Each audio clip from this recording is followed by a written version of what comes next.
Dahil malapit na lumaban ang ating Gilas Pilipinas, halikat samahan niyo ako mga ka-Lloyd Sports Zone, alamin natin ang mga kasali sa 14-man pool ng Gilas Pilipinas na maglalaro sa FIBA World Qualifiers ngayong February, at bago tayo magsimula huwag kalimutang mag-subscribe at like para lagi kang updated sa mga latest upload natin. Salamat! Dahil madaming players na hindi available para sa Gilas Pilipinas ngayong February window, ito ang mga napasama sa pool ng Gilas na maglalaro sa FIBA World Cup Qualifiers. Simulan natin sa backcourt ng Gilas. Ron J. Abarrientos, 5'11" point guard na naglalaro sa Barangay Ginebra, San Miguel sa PBA. Si Ron J. Abarrientos ay may combination ng shooting sa outside at player na kayang mag-create ng sarili niyang basket dahil kaya niyang mag-penetrate sa loob. Juan Gomez Deliano, 6' guard na naglalaro sa PBA para sa Converge Fiber Xers. Si Juan GDL ay isang flashy score na kanyang maglaro sa inside and outside at may kasama pang quickness na magagamit niya sa malalaking kalaban para makapag-create ng open spot. Earl Scotty Thompson, 6'1" guard na naglalaro sa Barangay Ginebra, San Miguel.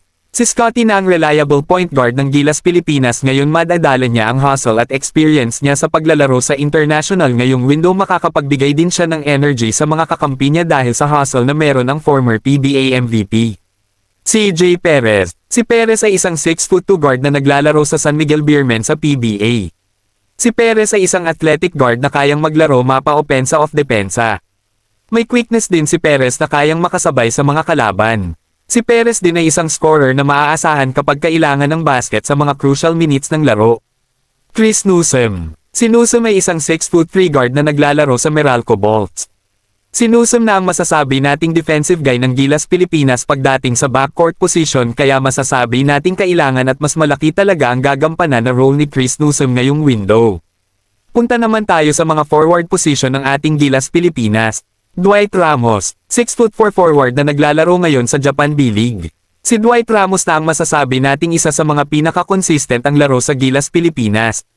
Madadala ni Ramos ang pagiging second option sa scoring at consistency niya sa Gilas Pilipinas ngayong window. Justin Brownlee, 6'6" forward na naglaro sa Barangay Ginebra, San Miguel. Si Brownlee ang naturalized player ngayon ng ating Gilas Pilipinas, masasabi nating matutulungan ni Brownlee sa opensa at depensa at kaya niya din mag-take over sa mga crucial time ng laro. Madadala din ni Brownlee ang international experience nito para sa Gilas Pilipinas. Kevin Kiambao, 6'7" forward. Si Kiambao ay kasalukuyan naglalaro ngayon sa Korean Basketball League. Madadala din ni Kiambao sa Gilas Pilipinas ang pagka-versatile nito sa loob ng court at ang kanyang outside shooting na mahalaga talaga pagdating sa international games. Calvin Oftana, 6'5" forward na naglalaro sa TNT Tropang 5G.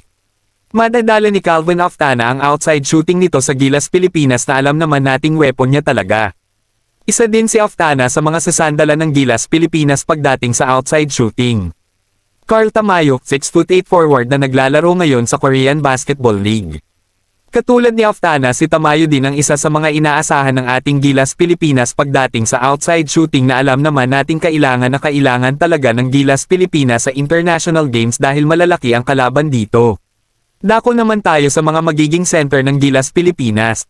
Junmar Fajardo, 6'10" center na naglalaro sa San Miguel Beermen. Si Fajardo na ang masasabi nating isa sa mga pinakamatagal na player ngayon ng Gilas Pilipinas. Ang pagka-dominant niya sa PBA ay kailangan niyang madala ngayon sa international games dahil sa kakulangan ng Gilas Pilipinas ngayon sa big man position. Madadala ni Junmar Fajardo ang experience at ang size na meron siya.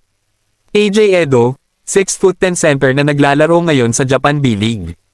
Si AJ Edo na ang isa sa mga pinaka-athletic player ngayon ng Gilas Pilipinas na maaasahan pagdating sa shaded area, kaya ang defensive skills ni Edo ay masusubukan talaga ngayong window dahil sa pagkawala nila Soto sa lineup. Troy Rosario, 6'7" center na naglalaro ngayon sa Barangay Ginebra, San Miguel. Masasabi nating undersized si Troy Rosario pagdating sa international games, pero inaasahan nating lalaban si Troy Rosario ng dala ang puso niya sa paglalaro at ang hustle niya pagdating sa loob ng court. At ang huli, Justin Baltazar, 6'8" center na naglalaro sa Converge Fiber Xers. Si Balti na ang masasabi nating isa sa mga kailangan ng Gilas Pilipinas ngayon dahil sa pagka-versatile niyang player. Madadala ni Baltazar sa international games ang inside and outside game niya, nakasama pa ang defensive skills nito na kayang mag-switch sa malaki at maliit na kalaban. Kung kayo ang tatanungin mga ka-Lloyd Sports Zone sino kaya ang makakapasok sa Final 12 ng Gilas Pilipinas, comment na. At bago matapos ang ating video huwag kalimutang mag-subscribe at like para lagi kang updated sa mga latest upload natin. Salamat! Shoutout nga pala sa 7,506 nating subscribers. Maraming salamat sa patuloy na pagtangkilik sa ating mga videos.